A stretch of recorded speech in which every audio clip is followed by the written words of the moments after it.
My pleasure to introduce Steve Sarsfield, one of our past presidents, our videographer and owner of South Florida Video Productions, who will take us on a virtual walking tour of the Broadwalk on Hollywood Beach. And it also includes several of our Historical Society members. Okay, Steve, take it away. Okay, let's go.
Whoa, I like your hat. Wow.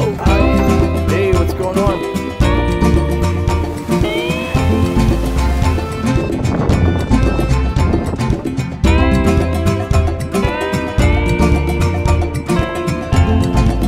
New friends on Hollywood Beach.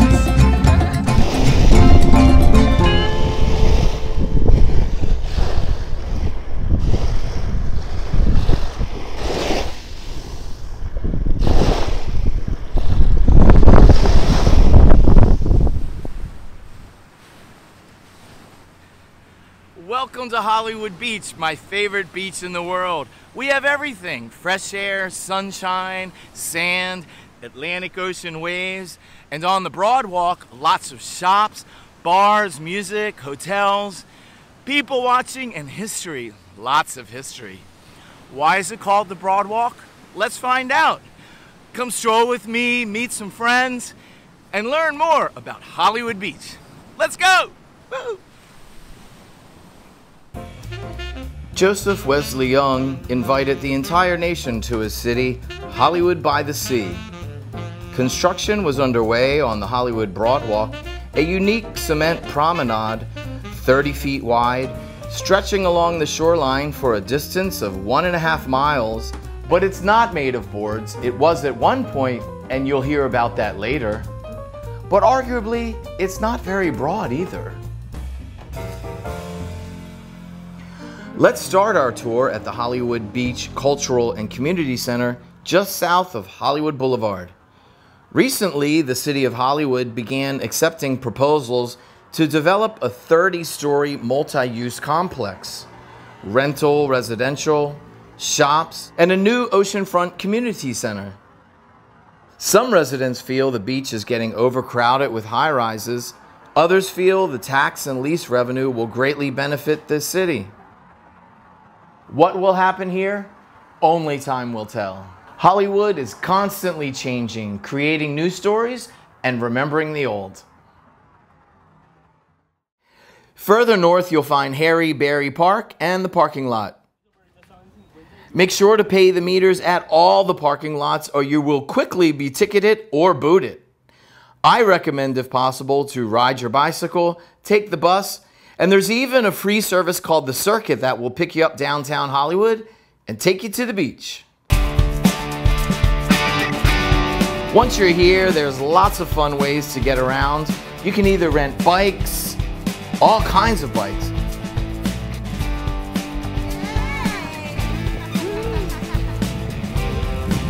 Rollerblade, four-wheel, walk, run, or whatever contraption. Just no motorized vehicles, no pets, and no skateboards. I don't understand this rule. And don't come on vacation and leave on probation. Hollywood Beach has also banned all styrofoam and single-use plastic in the restaurants, so don't bring it to the beach either. And please, don't litter.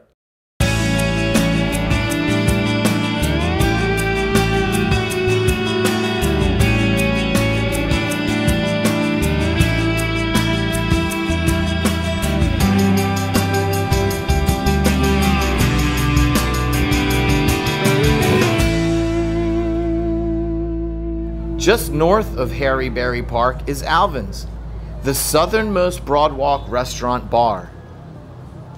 This was a sushi restaurant for years.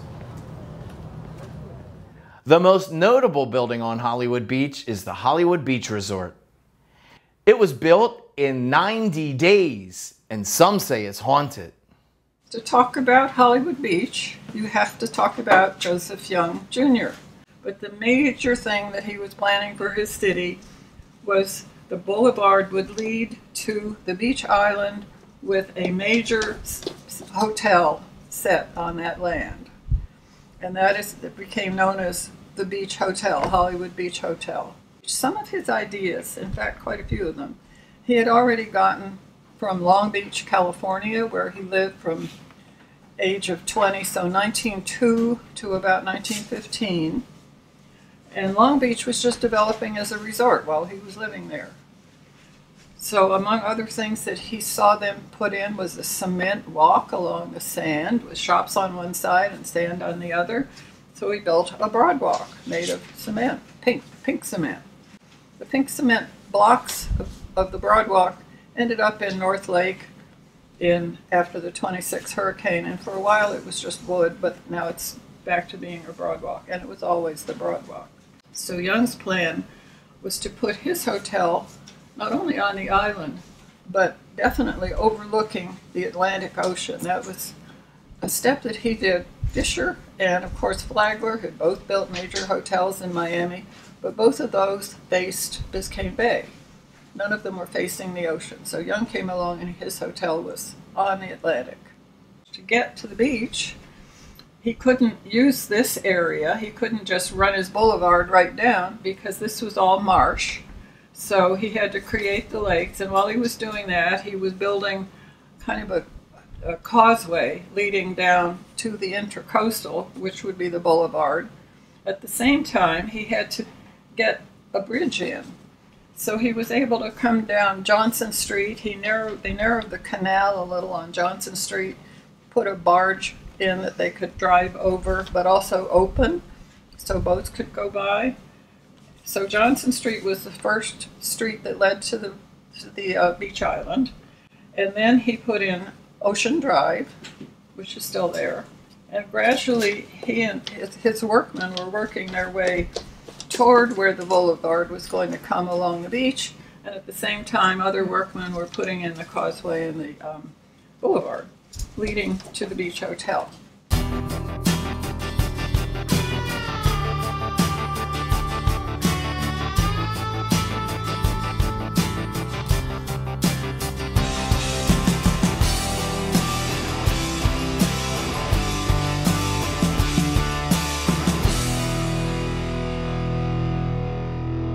There was no other building at the time this thing was built that was more grand in Florida. It was the largest concrete hotel in the state when it was built. So over the years, because modern times and new hotels, it kind of went downhill a little bit, and then the State Department of Transportation built a new bridge over the Intercoastal Waterway, which caused the ramp to jut in front of the hotel and ruin the grand entrance, which there was fountains and gardens and landscaping. It turned into the Bible College for about 10 years. It was a gigantic college for seminary students.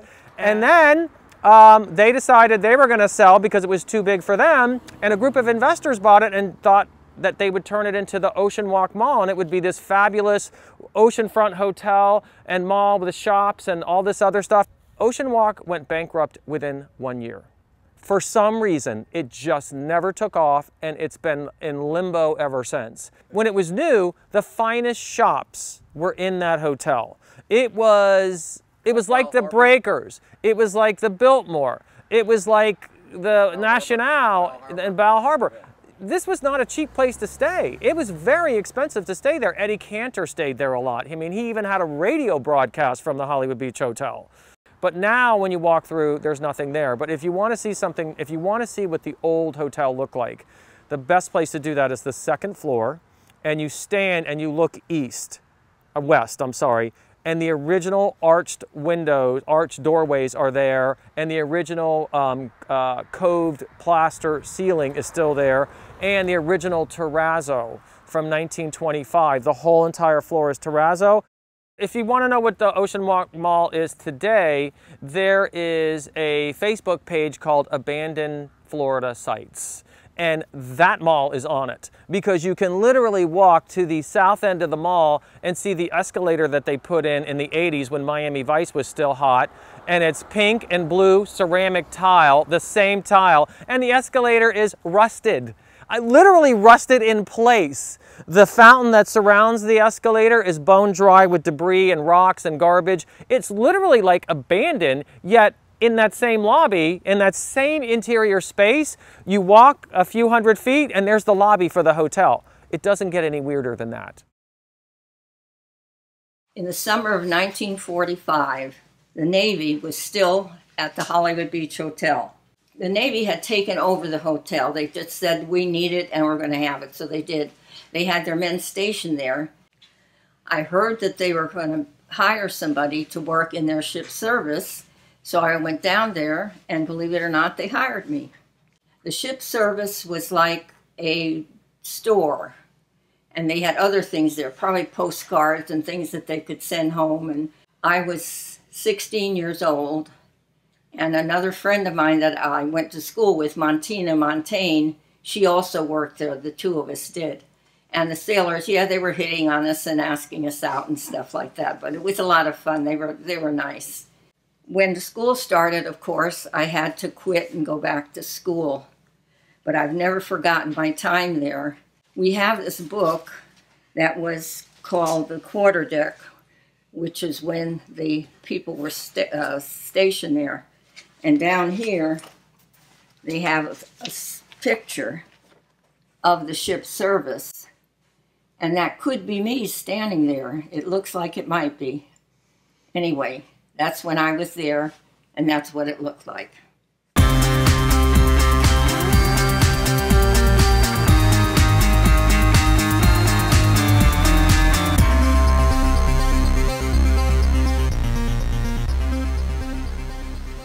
One of my favorite strolls, especially on a hot day, is a cool walk through what I call the catacombs. This area used to contain an outdoor organic market, and before that, an outdoor gym. Expensive shops line this passage.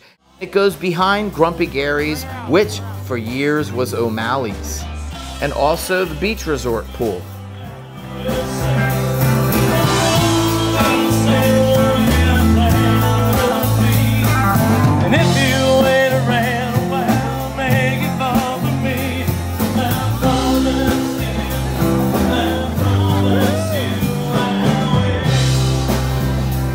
At night, let's say this alley gets very colorful and musical. Don't forget to stop at Georgie's on the way to pick up all your sundries and beach needs. Unfortunately, our Grand Hotel sits in a perpetual state of decay, while the Breakers in Palm Beach and the Biltmore in Coral Gables have celebrated and readapted their historic hotels and are reaping the benefits of treasuring their past by preserving and using these important buildings.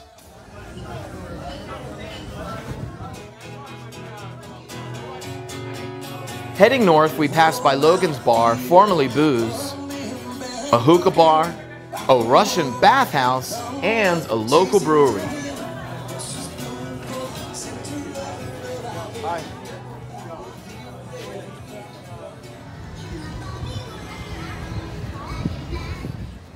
This is the old McGowan's, once a cultural hub in South Florida.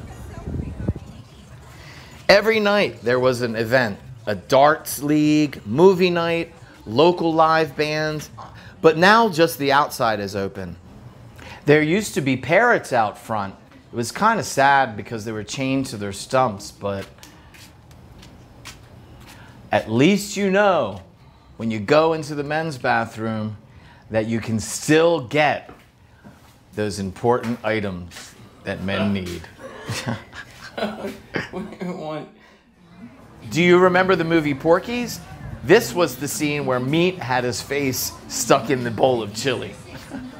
It's full of really eclectic art and stuff.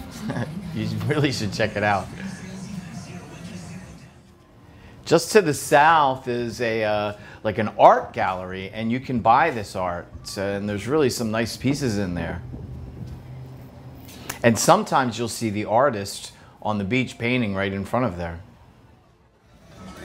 Here is the old Toucans. It was once a private residence. You can still see the fireplace in the old living room. A few years ago, it was featured on the TV show called Bar Rescue with John Taffer. And he changed the name to Bonnie and Reed's in honor of the two female pirates who may have hidden their booty nearby. Over the years, Mamacita's has taken almost the entire block over, and there's always a lively vibe. Ay, compadre. Te veo vacilando y con otras coqueteando. Te digo.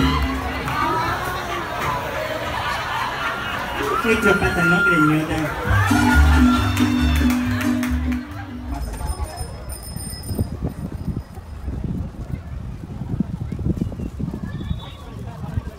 More 1- and 2-story mom and pop restaurants. One of my favorites is this Turkish place. They have great stuffed grape leaves.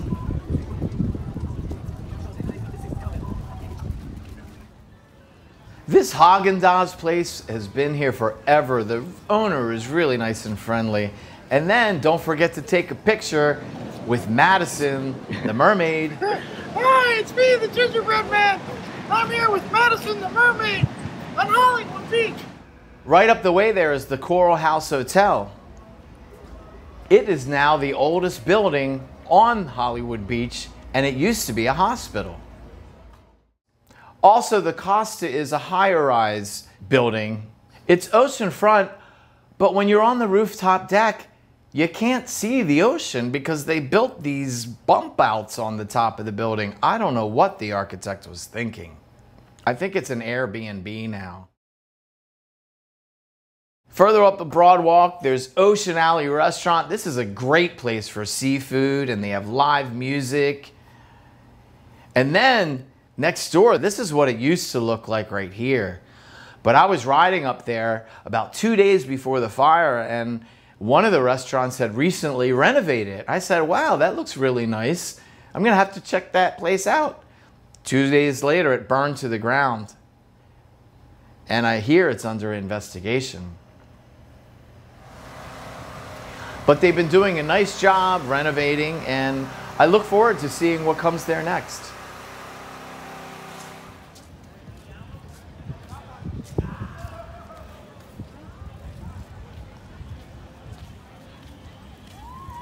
Here is the Sheldon Hotel. There used to be a Harley-Davidson apparel store on the first floor and a bar in the basement that was owned by the same owners as the famed Limelight nightclub in New York City.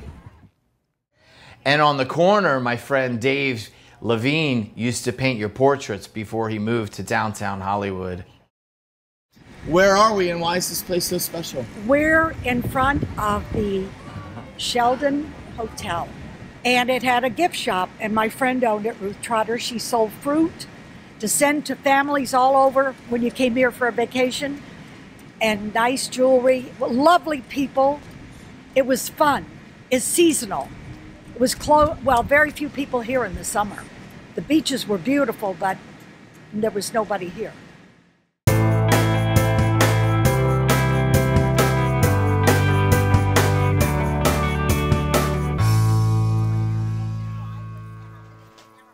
The Hollywood Beach Casino was built in 1924. It wasn't a gambling destination, it was a swimming destination.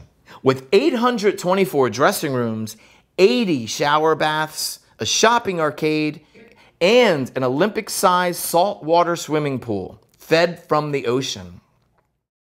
The pool also hosted water shows, with Johnny Tarzan Weissmuller performing here.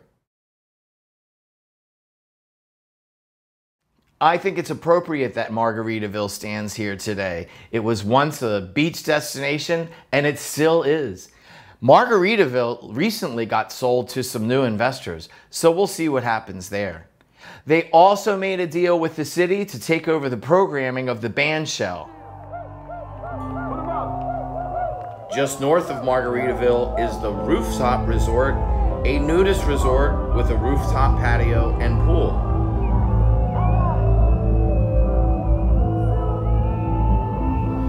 Almost every night from 7 to 9, there is a live band at the bandstand. Mostly classic rock and country and salsa, but occasionally some disco, jazz, or classical music, or tango. And we're rolling. Okay, this is the south side of the casino pool. This is where the baby pool was. It had grass, a huge pool, Adirondack chairs, a big, big area. The kids could play all day. They take naps there. Then you go up the steps into the casino pool, and it was large salt water, but I'll tell you about the front. As you come in, there was a big clear lock thing, and the ocean water would come right in. You could see it gush in. The swimming, the high schools, and everybody had their practice here.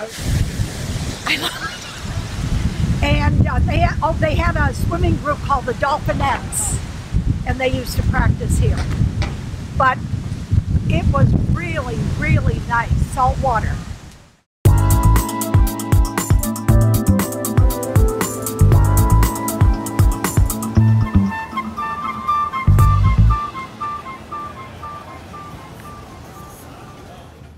Heading towards the Intercoastal, you'll see Rocco's Pizza. And if you've never had a breakfast pizza, I suggest you get one right away. For less than $20, you can feed 4 people. Also, Margaritaville built a nice restroom.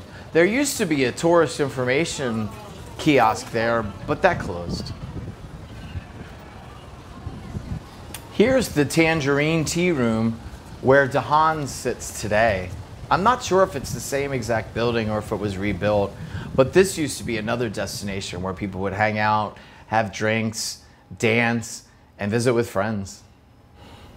And you can see that the bandshell wasn't always there. Here's a photo of the annual July 4th Baby Parade in the 1920s. Heading north, we'll pass Nick's, a really, really popular place, especially late at night. They had a recent renovation that took them a while, but they're back up and running and just as popular as ever. This is what it used to look like.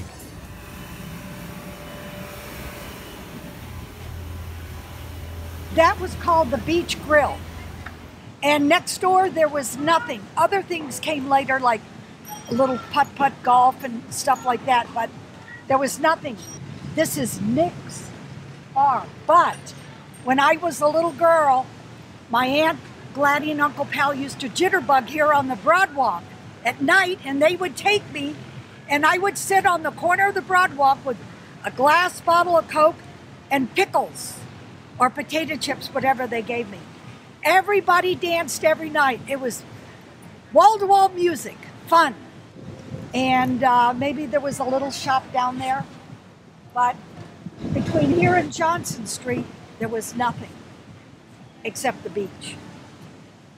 And everybody had big black inner tubes from trucks. That's what we use for the ocean. On the south side was Harry's restaurant. Everybody went to Harry's. It was big, with the chrome seats, with the little leather top, just cement floors. Everybody was there. It was really nice. And then further south, there was a couple little gift shops. And right next to the casino pool was a man named Mr. Buffalo. That's all I remember, had a little restaurant, small. Next door, the Diane Oceanfront Suites was hit by a hurricane pretty bad a few years ago, and it took a couple years for them to renovate it, but it looks great, and it's one of the nicest hotels right on the beach. Further north, we'll pass by the Broadwalk restaurant, and on the right, you'll see a dune. Now, some people want to protect the beach with dunes, and some people want to see the ocean. So we'll talk more about that later and learn more about the Dune program.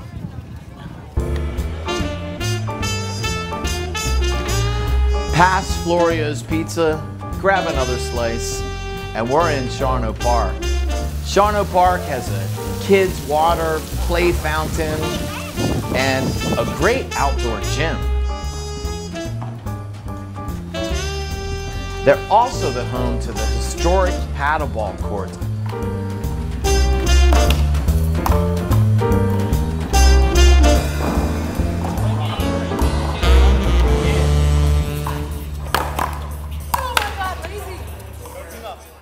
Look at this picture. This was the original paddleball courts back in the 1920s.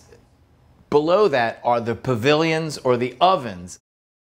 Okay, right here on Garfield Street, there was a little guy that had a Model T, and he popped popcorn, and he had hot roasted peanuts, and he had a squinty eye, and he was here every day, and everybody would run down here to get it. And right next to it, there was four 4x4s with a roof, and it was a place for the pigeons to roost. They wouldn't have that today, but they did. And then you go down further, and we had the ovens. They called them the pavilions sometimes, but we called them the ovens. Some families would come in the morning and make breakfast. Then they have beautiful tables, everything there. Then nobody was there for a while. Then people came in the afternoon and made hamburgers, hot dogs, and were there till about 5 o'clock. And then everybody went home. But it was really nice. The grills were like this, big iron. Oh, and it was always clean. Nobody left trash. And they had a big pine tree.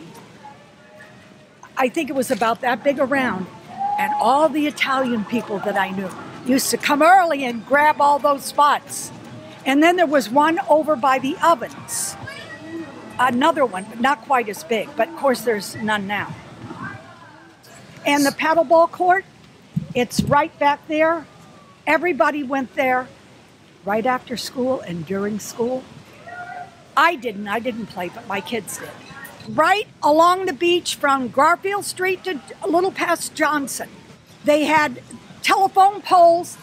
The thing for the wings were chains. They had water fountains, and they were like pipes, the clay pipes they put underground. It was this, and they flare out. They put little things in it for water, for the little kids to get a drink, and they had sand in it. It was cute. And then in front of the Sheldon Hotel, they had jetties. I forgot to tell you about the jetties. They had them all out there to keep the sand from going out. But they removed them in, I think, the 60s. Hollywood Beach does a real nice job on Christmas and the 4th of July fireworks show. Although the fireworks show ends at 9 o'clock, and then everybody runs out of there and it creates a horrible traffic jam. I wish they had the band shell or something that would play music till midnight or whatever. The annual Candy Cane Parade, and we have a bicycle parade, and the decorations are really colorful.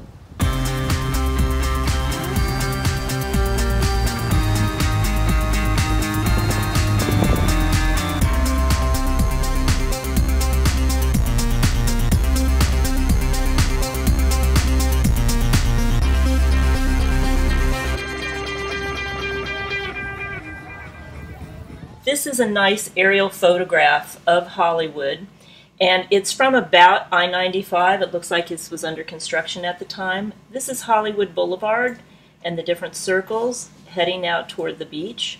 And here is the Hollywood Beach Hotel. This is South Lake, this is North Lake, and then if you just follow my finger along here, this point right here is Johnson Street, and just a little bit north of Johnson Street is Garfield Street. And Garfield Street is a place that I spent time at in the early 1970s when I was a teenager, and my friends and I would go there and we'd hang out at the beach.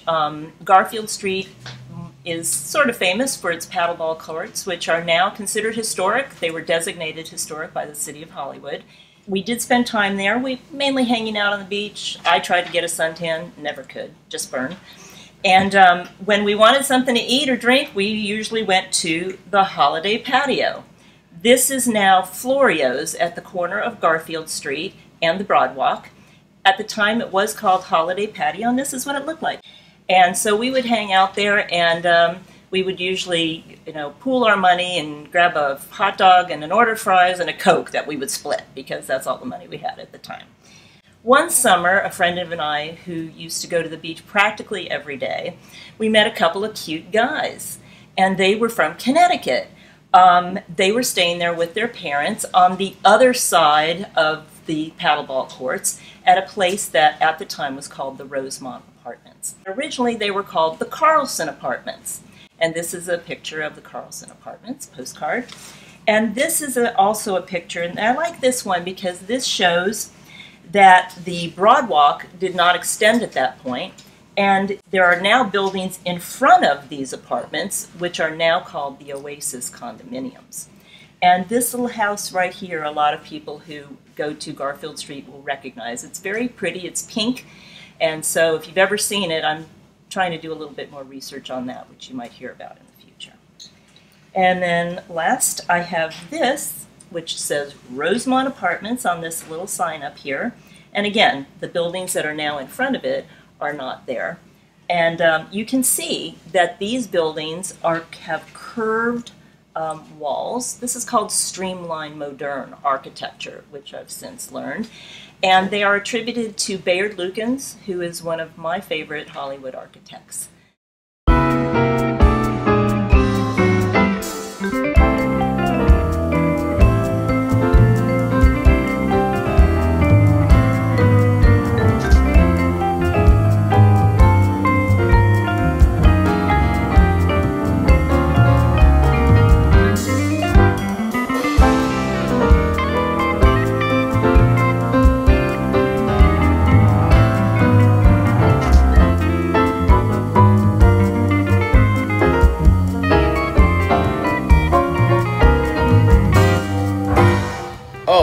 This is the bike path.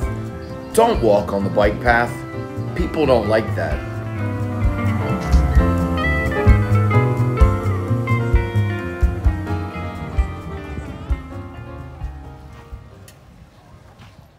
My parents brought me to Hollywood, Florida during the summertime of 1957.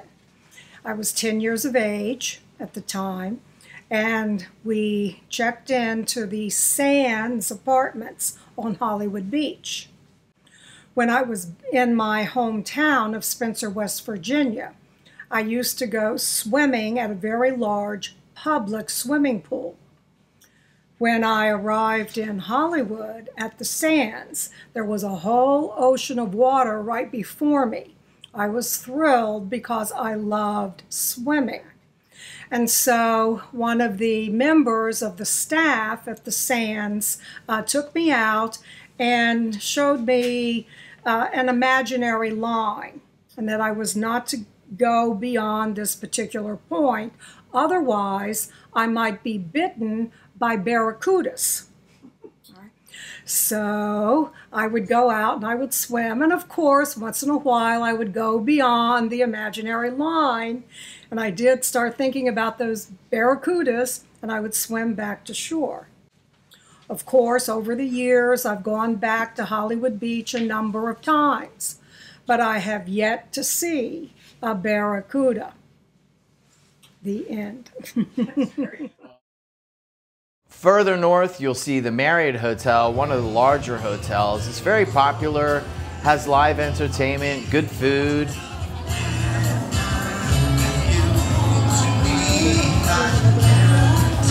And right next door is the Walkabout Beach Resort. They have a tiki bar with live entertainment, and also the Riptide is nearby. That's a lot of fun too.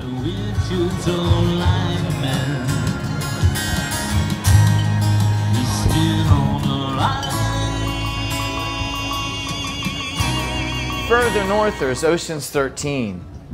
Ocean's 13 used to be Ocean's 11, and the same owner owned a bar in Hallandale on Federal Highway. Well, that was years ago, and Ocean's 13 was closed for a while. Then it opened up as Ocean's 12, and now it's Ocean's 13. Just do yourself a favor, when you're on the beach, stay hydrated. On July 4th, I saw 3 people being carted away for dehydration. So drink up water. Again, there's a few more really colorful, fun houses all up and down Hollywood Beach. A lot of them are available for Airbnbs, I hear, but I've never stayed in one.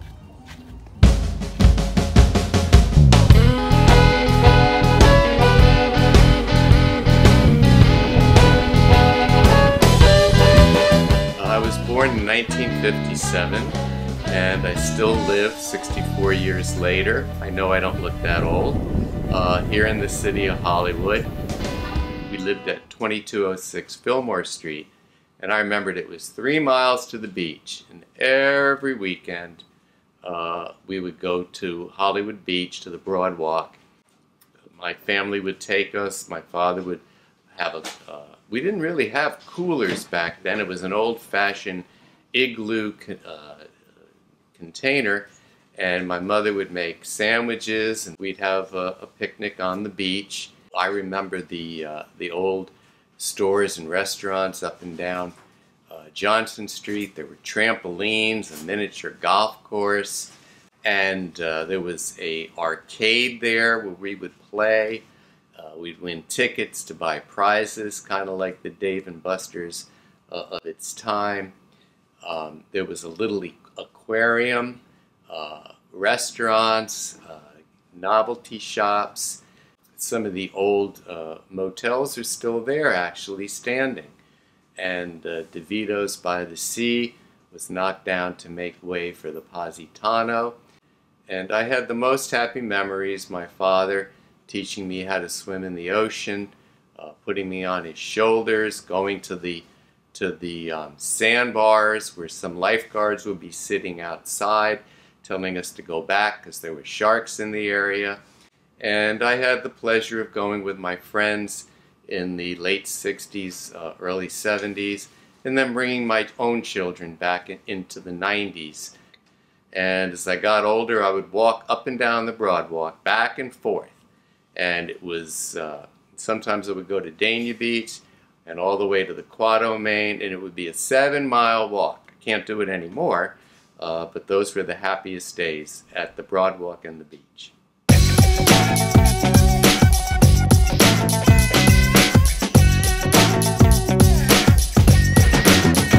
Development of Hollywood continued at a rapid pace until September 18th, 1926, when the Great Hurricane hit the area and left hundreds dead. The resort community would rebuild, but not before Young's Hollywood by the Sea went through bankruptcy, and many of the city's initial investors and speculators sold at a loss.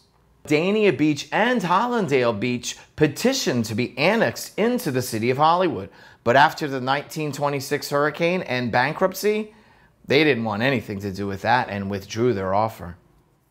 Something you may not know about the 1926 hurricane, which obviously was disastrous in Hollywood. People seem to think in general that they didn't know what hurricanes were, or that they didn't even know that this one was coming. That's not actually true. They being the weather people in Miami, were actually saying, ships at sea are now telling us there's a major storm coming and we think it is going to track your way. Word did get to Hollywood about this major storm coming, through telegraph, and they also had train signals. They had ways of announcing it.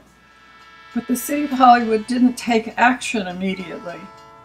You know, they had 24 hours warning, but they didn't take action. Well, the reason was their leader, Joseph Young, the leader was actually out of the city. He wasn't there. He wasn't in contact particularly with anybody in the city because he was up north buying more barges as he was building the city. So the second and third and fourth in command tried to figure out quickly what to do, and they didn't have wood to cover the windows. They really didn't have any plans. Last minute they were boarding windows up, and on the beach they did get people to leave the beach. Mostly they could go into the beach hotel, the major hotel that Young had built. It was completed. So at least 100 or more people were in the beach hotel during the storm. It became an island when the storm hit. It's been standing, obviously, all this time, so it was very, very solid.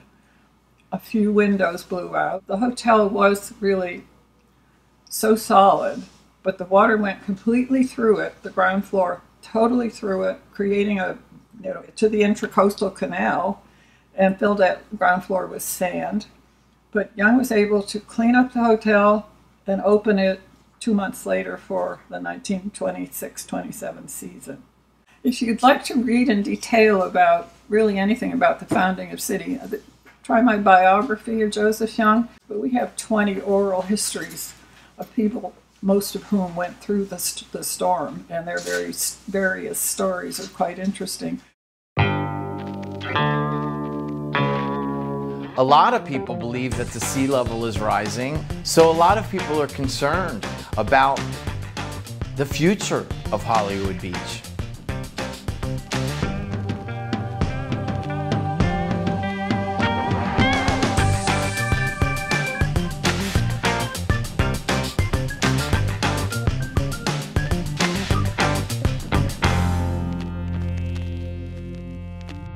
In 2009, I live on the beach on Harrison Street and A1A. And in 2009, when the water would come up on the king tide, it was like this. And you say, oh man, there's some water. And then in 2011, that water was like this deep during the king tide. This year, it was this deep on the king tide. And coming right over the wall on the Intracoastal, right onto A1A. As I understand it, they're talking to the Army Corps of Engineers, and I'm glad they're talking to them, but nobody's doing anything about this problem. There's been talk of a seawall. You know, we make a seawall here in Hollywood and then flood Hallandale and Dania, or are we going to go from that cut to that cut?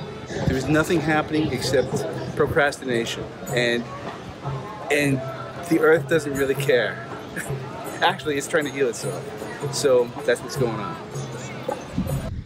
So back in September, we had a group of volunteers from Sealand, the cargo hauling company, and they wanted to come out and they wanted to adopt a dune. So their corporate sponsor, their corporate partner, Dream and Green, and of course Youth Environmental Alliance came out here with approximately 20 volunteers, and we planted over 2,000 sea oats here. And I don't think some of them really understood why it was important, but I hope they'll come back here one day and they'll see their efforts were for a good cause and they actually were effective. And I hope for generations to come they will bring their children and also show them the work that they did. So we're going to go down to the other part of the dune, and we always provide educational, informational information as well. And this is the sign that we posted here on this dune, which describes the program and why dunes are important.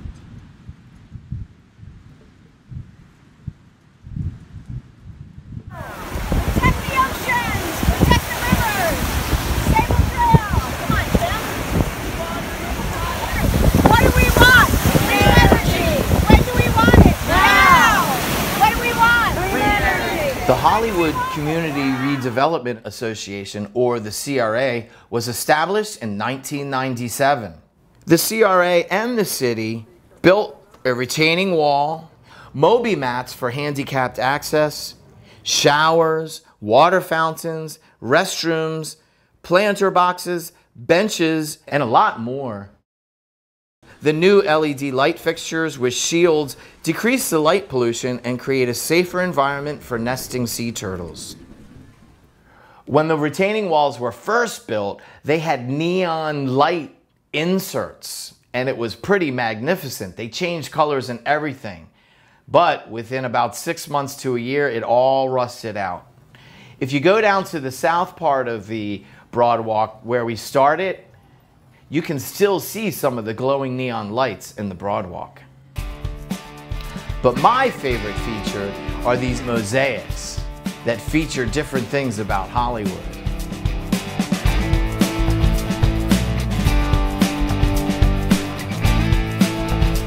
On Roosevelt Street, it talks about the guy who rowed his boat from offshore of Africa all the way to Hollywood Beach 50 years ago on his canoe called the Britannia.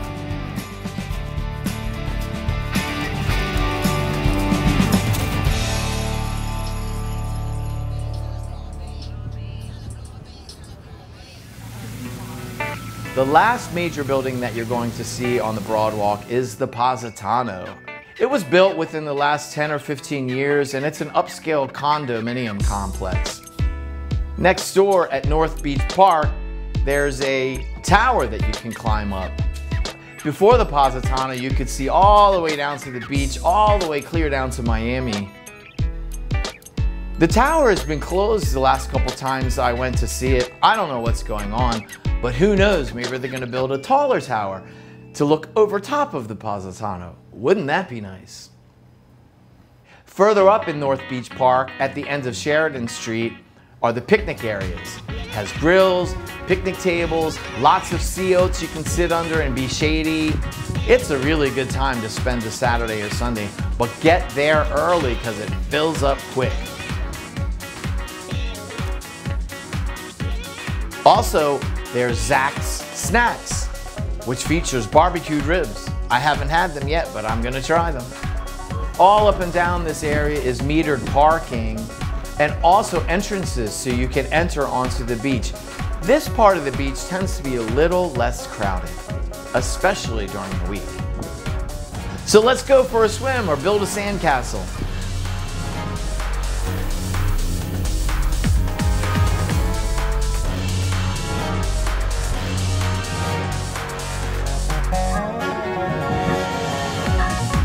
Or we could even get an ice cream.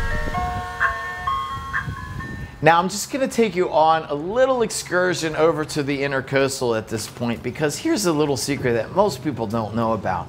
There's this really neat deck built right along the Intercoastal. There's 2 of them that you can walk along, fish, or just hang out and watch the nature and scenery.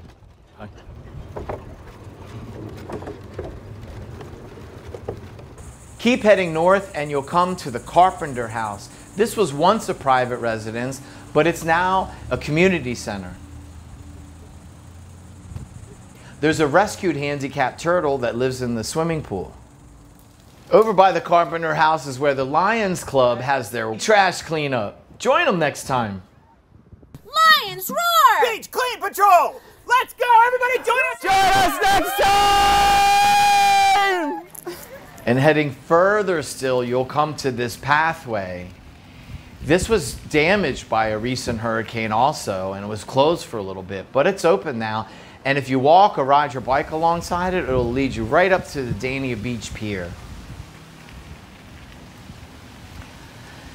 So as a final excursion, let's take a quick ride on the water taxi. If you haven't taken the water taxi up to Fort Lauderdale, you should. Take the early boat, spend the day in Fort Lauderdale, and come home on the last boat. It launches from Margaritaville's 5 o'clock somewhere bar. You can get some discount tickets for bars and restaurants along the way, and the captain tells some really interesting stories and tidbits of information about all the stuff that you're going to see along the way. Highly recommend it.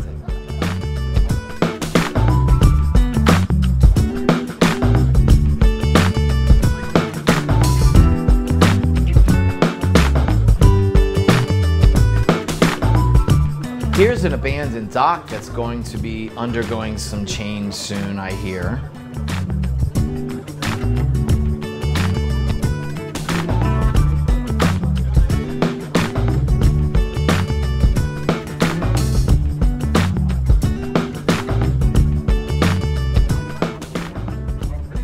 And this is Homeless Island and the sailboat hangout.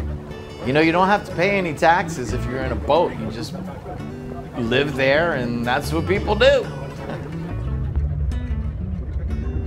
And here's that deck we were on earlier.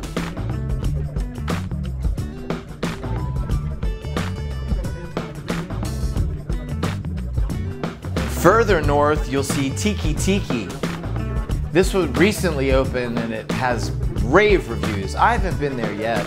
Before it used to be Jimbo's. That was a lot of fun. They had karaoke and great times. And before that, it was Martha's. And Martha's was the launching point for the Sun Cruise Casino, where you would ride out to the Bahamas. And then there was that controversial murder of the owner of all that, Gus something, I forget his last name. So we're going to end our tour here at Port Everglades, which I feel is very appropriate because this was also a brainchild of Joseph Young.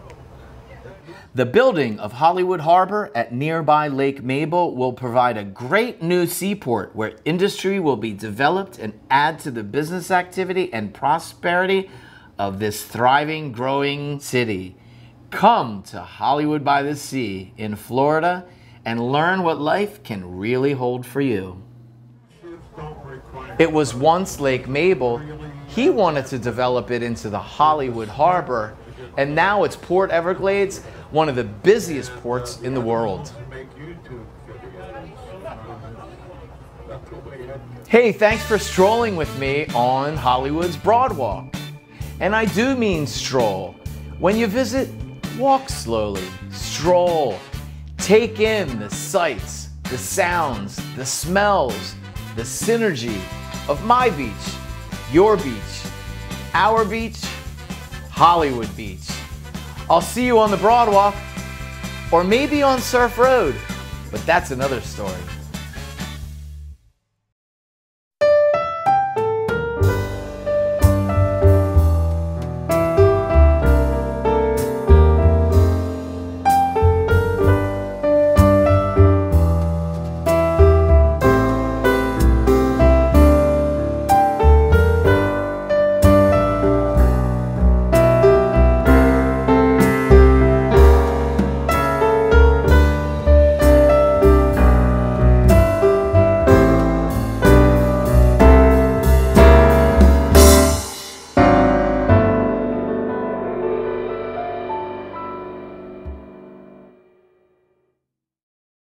Okay, Steve, you're gonna stop sharing your screen because we do have a lot of comments and some questions for you.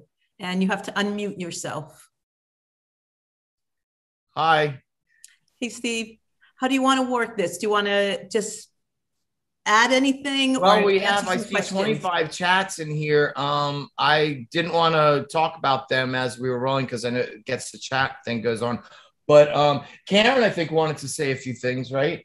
Well, answer the chats first and answer the questions first. He and Joan are going to share answering them. Yeah, if we're not able to get to your question today, go ahead and email the Historical Society.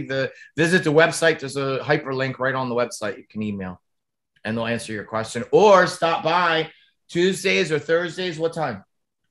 10:30 to 2. And Dr. Joan Michelson is here. Thank you very much, Dr. Joan, for all your advice. I really appreciate it. I want to thank Clive Taylor and Karen Albertson Newman. Karen, it was her idea for me to put this together, this video.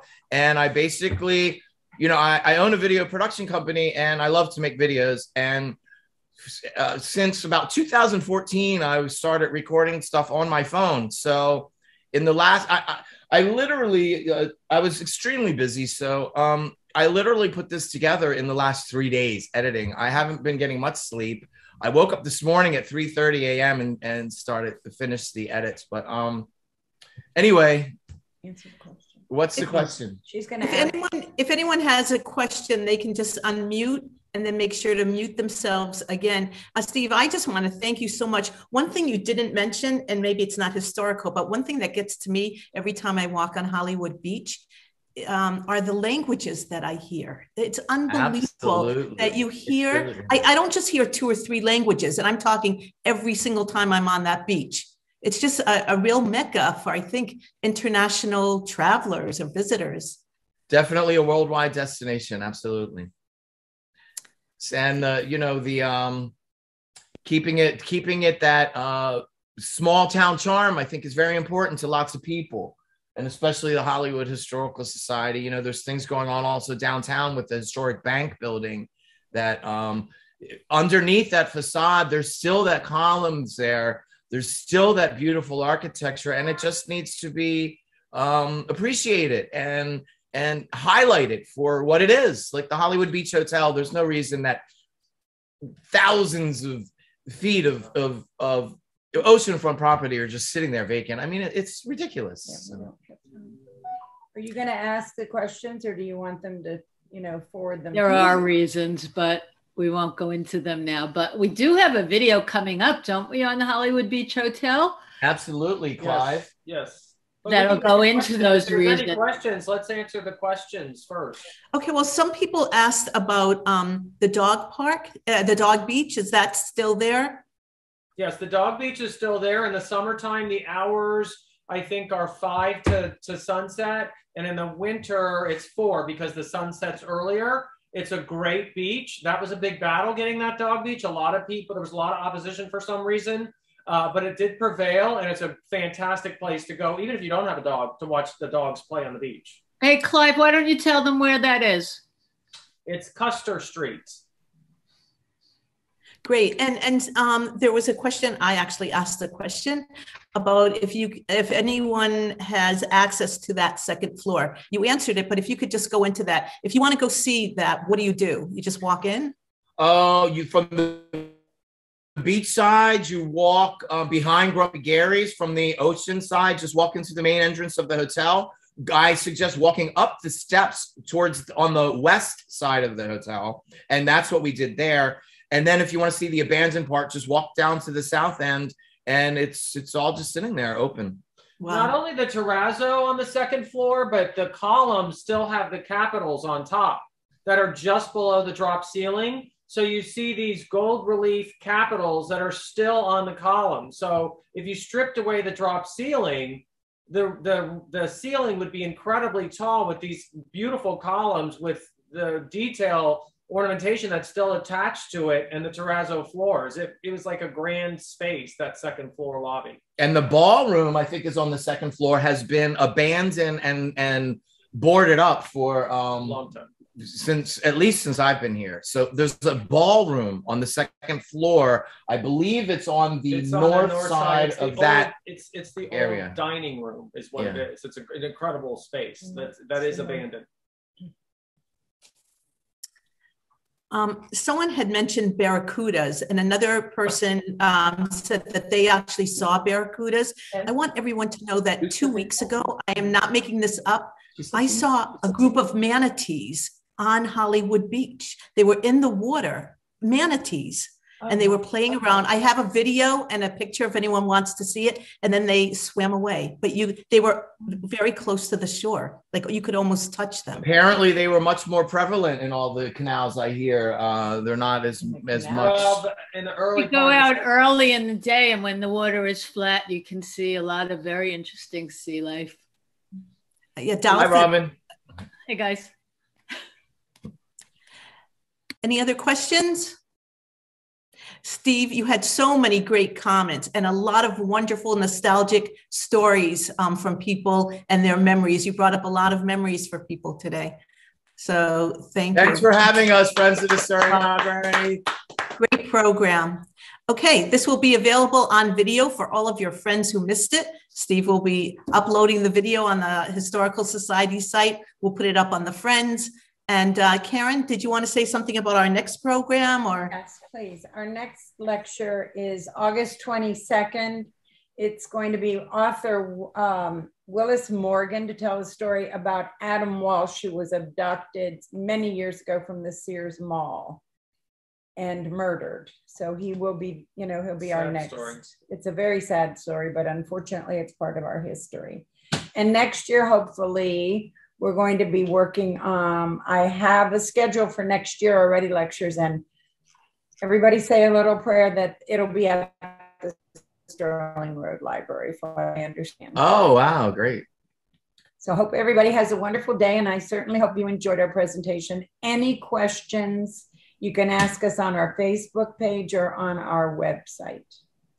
Okay, one of the comments just said, now that you're finished, everyone should get up and go to the beach. Let's go to the beach. Bye. Yeah, bye. Great job, everybody. Great job. Okay, thank you all. We'll see you next time. Hi, Victor. And check out the programs on the Friends website also. Have a good day. Thank you, Hannah. Thanks, Hannah. Bye-bye.